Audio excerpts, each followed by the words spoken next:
Assalamualaikum warahmatullahi wabarakatuh. Ketemu lagi bersama saya Mr. Presiden Harun Khalidul Rasidi. Nah, bagaimana kabarnya hari ini anak-anak?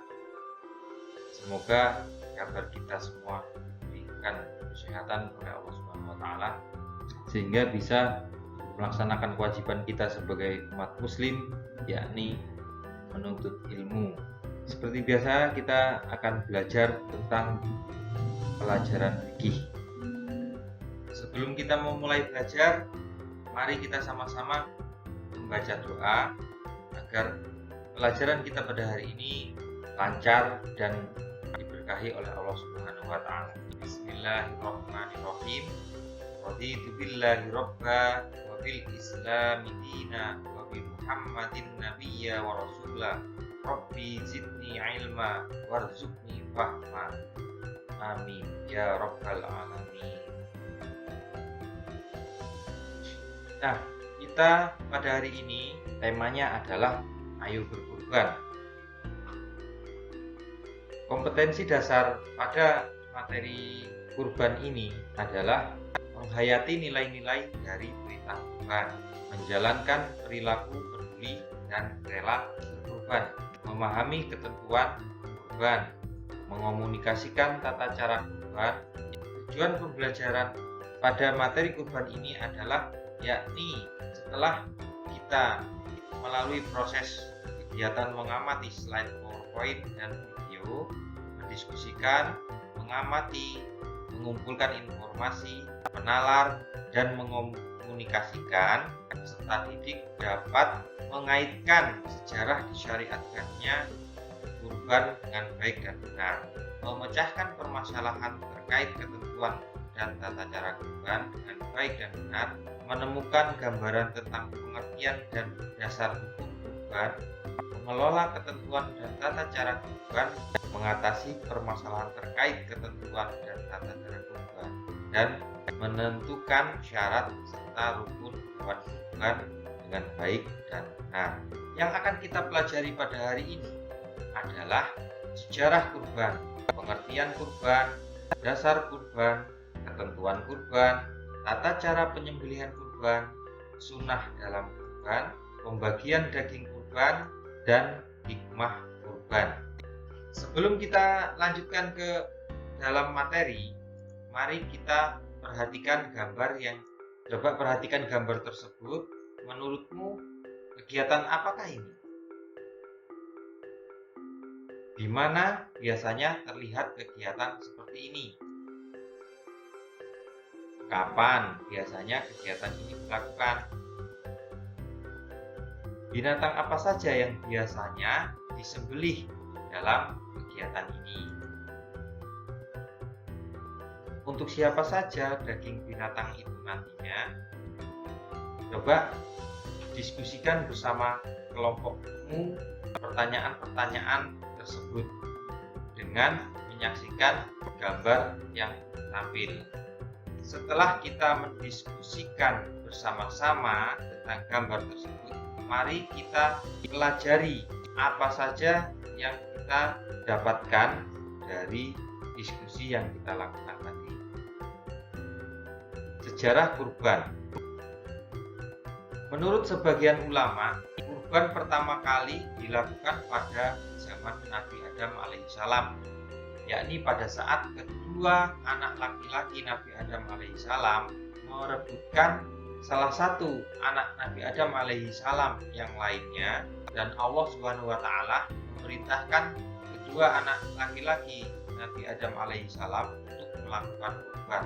Namun, kisah ini bukan landasan perintah penyembelihan hewan kurban dalam Islam. Apa landasan perintah kurban dalam Islam? Dasar perintah kurban adalah pada masa Nabiullah Ibrahim alaihissalam, itu Nabi Ibrahim bermimpi diperintahkan untuk menyembelih putranya bernama Ismail alaihissalam. Pada mimpi yang pertama, Nabi Ibrahim alaihissalam tidak percaya dan menganggap itu adalah bisikan setan, bukan perintah dari Allah Subhanahu wa taala. Namun Nabi Ibrahim yakin ketika mimpi itu datang pada waktu yang ketiga kalinya, dan akhirnya mimpi Nabi Ibrahim itu dilaksanakan ketika Ismail alaihissalam berusia 7 tahun. Namun ada juga yang berpendapat berumur 13 tahun. Tepat pada tanggal 10 Zulhijjah, Nabi Ismail disembelih. Namun karena ketaatan dan ketakwaan Nabi Ibrahim alaihissalam dan putranya Ismail, maka Allah memberikan rahmat dan kasih sayangnya kepada beliau berdua. Ketika waktu penyembelihan dilaksanakan oleh Nabi Ibrahim, dengan izin Allah, Ismail diganti oleh Allah dengan seekor domba. Nah, sejarah inilah yang diambil sebagai dasar ibadah kurban yang dilakukan umat Islam di seluruh dunia pada saat ini. Apa sih kurban itu? Menurut bahasa, kurban berasal dari bahasa Arab Qoruba yakrubu kurbanan, yang artinya dekat, mendekatkan, menghampiri.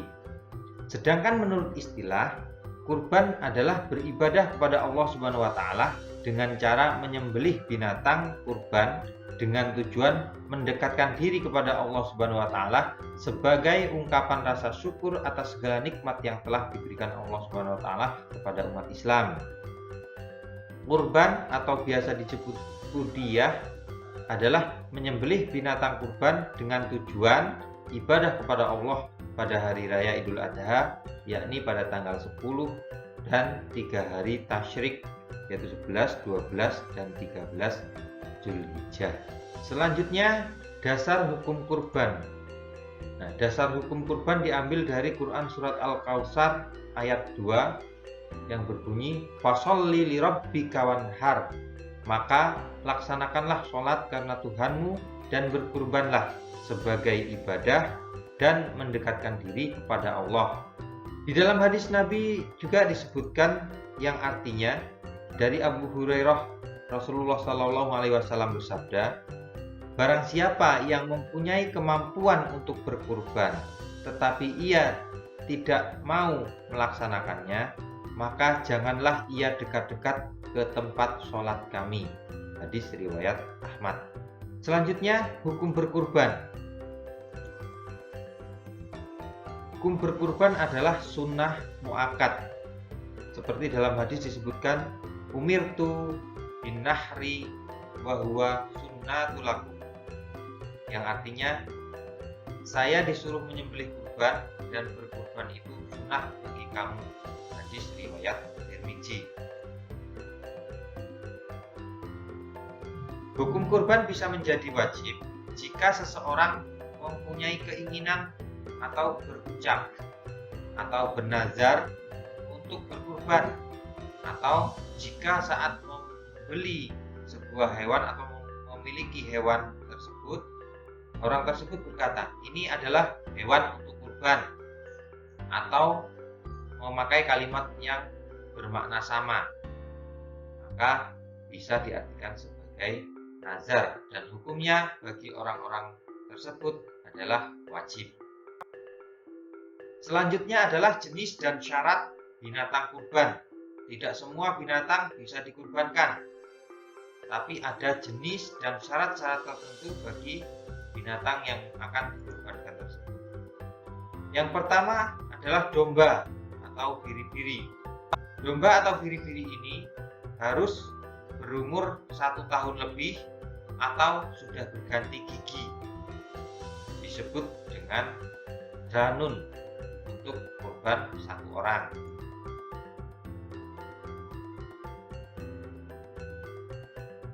Dan binatang yang kedua adalah kambing yang sudah berumur 2 tahun lebih atau sudah berganti gigi dan disebut ma'zun, bisa digunakan untuk kurban 1 orang.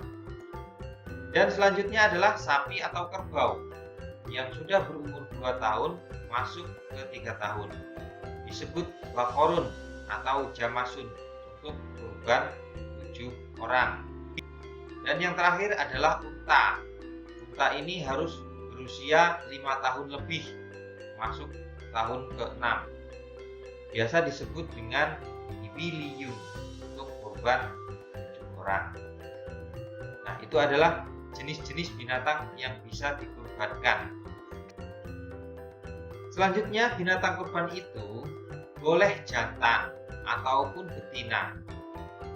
Tetapi menurut sebagian ulama lebih baik jantan. Hewan yang digunakan pun harus sehat, tubuhnya tidak kurus dan tidak cacat atau cedera, baik pincang, terpotong telinganya atau ekornya, atau kakinya patah atau buta atau berpenyakit, itu tidak boleh dikurbankan. Terus kapan kita menyembelih kurban? Waktu penyembelihan kurban itu adalah pada tanggal 10 Zulhijjah setelah sholat Idul Adha dan 3 hari berikutnya, yaitu pada hari tasyrik pada tanggal 11, 12, dan 13 Zulhijjah. Awal waktu penyembelihan itu setelah sholat Idul Adha. Jadi kalau sebelum sholat tidak diperbolehkan untuk menyembelih binatang kurban, dan akhir penyembelihan adalah pada akhir hari tasyrik, yaitu tanggal 13 Zulhijjah. Di mana kita menyembelih kurban? Tempat penyembelihan kurban yang paling utama adalah dekat tempat sholat Idul Adha. Namun diperbolehkan menyembelih di rumah, di musola, atau tempat yang sudah disediakan. Nah, bagaimana daging kurban yang sudah disembelih tadi? Bagaimana cara membaginya? Siapa yang berhak untuk mendapatkannya? Mari kita pelajari. Pembagian daging kurban, apabila kurbannya itu wajib atau kurban nazar, maka pembagiannya seluruh daging wajib disedekahkan semua, dan haram atas orang yang berkurban memakan daging tersebut. Selanjutnya, apabila kurban sunnah, pembagian dagingnya dibagi menjadi 3 bagian, yakni sepertiga dari daging kurban untuk yang berkurban dan keluarga, boleh diambil atau boleh disedekahkan juga. Yang kedua, sepertiga dari daging kurban dibagi pada fakir dan miskin. Sedangkan sepertiga daging yang lain bisa disimpan untuk orang yang membutuhkan atau dibagikan kepada orang yang membutuhkan. Hikmah kurban adalah bisa menghidupkan sunnah Nabi Ibrahim dan Nabi Muhammad, mendidik jiwa ke arah takwa, mendidik jiwa ke arah mendekatkan diri kepada Allah Subhanahu wa Ta'ala, mewujudkan sifat murah hati, mewujudkan sifat kepedulian sosial, menghapus dosa, dan memperoleh kendaraan untuk menuju Shirathul Mustaqim ke arah surga. Nah, selesai sudah pelajaran kita pada hari ini. Semoga pelajaran kita pada hari ini bisa menjadi berkah dan bermanfaat bagi semua. Mari kita bersama-sama bersyukur dengan mengucapkan Alhamdulillahirabbil alamin. Sampai jumpa di pelajaran selanjutnya. Assalamualaikum warahmatullahi wabarakatuh.